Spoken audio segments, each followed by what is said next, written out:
Greetings, I am William Shakespeare. This is the AI Debates. Human beings encounter a world filled with objects, patterns, and thoughts. Yet a tension remains about what truly holds the deepest reality. What is more real, ideas or matter? Plato and Aristotle explore this question. The most real things are not the objects we see, but the intelligible patterns that make them what they are. Sensible things constantly change. What changes cannot be the firm ground of knowledge. Knowledge requires something stable and unchanging. Consider many beds crafted by different carpenters. Each bed differs in wood, size, and shape, yet we recognize all as beds because they share a single intelligible pattern. This pattern is not wood or metal. It is the form of bed. Particular beds exist by participating in that form. Matter receives shape but does not explain it. The intellect grasps what remains the same through change. Therefore, what is grasped by intellect, the forms, is more real than the shifting materials that imitate them. Matter and form together constitute what is most real. A thing is not merely an idea, nor merely material stuff. It is a concrete being whose nature organizes matter into a unified whole. Consider a house. Bricks alone are not yet a house. The arrangement that makes them a dwelling is its form. Yet the form does not exist apart from the bricks and wood that realize it. The house exists only when form and matter are united in a particular structure. Knowledge begins from observing real things. We see horses, trees, and houses, not separate patterns floating apart from them. The nature of each thing is discovered within the thing itself. Therefore, reality is found in concrete beings composed of matter informed by form.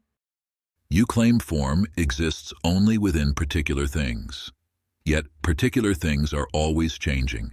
If the nature of a horse existed only in changing horses, knowledge would shift whenever they changed. But knowledge remains stable. We recognize a horse whether young or old, large or small. This stability requires something unchanging that many horses share. That unchanging reality cannot be identical with perishing bodies. It must exist independently as the intelligible form.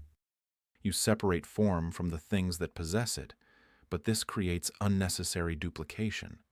If the form of horse exists apart from horses, another explanation is required for how horses resemble it.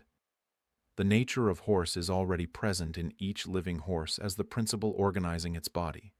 The growth of the animal, from foal to adult, shows this inner nature directing development. No separate realm is required to explain what already operates within the living being. The tension deepens. If understanding requires stability, must reality lie beyond changing things, or can permanence be discovered within the changing beings themselves? Stability cannot arise from what constantly alters. When many equal sticks appear equal, they sometimes fail. One is shorter, another warped. Yet the mind compares them with perfect equality. This perfect equality is never seen with the eyes. It is grasped only by intellect. Sensible objects approximate it, but never fully possess it. Therefore, the standard by which we judge them must exist beyond them. The intelligible pattern is more real than the imperfect copies we encounter. The comparison you describe arises because the mind abstracts common features from experience. By observing many equal lengths, the intellect forms a universal understanding of equality. This universal does not exist apart from things. It exists as what is common among them, and as what the mind grasps about them.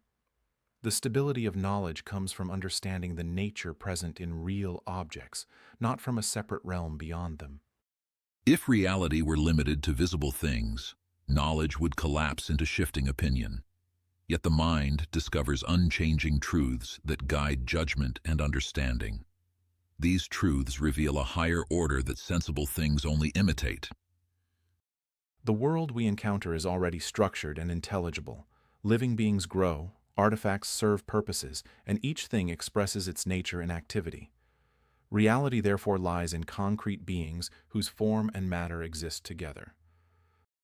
The discussion leaves a lasting question, whether enduring truth belongs to realities beyond the senses or to the structured beings encountered within experience.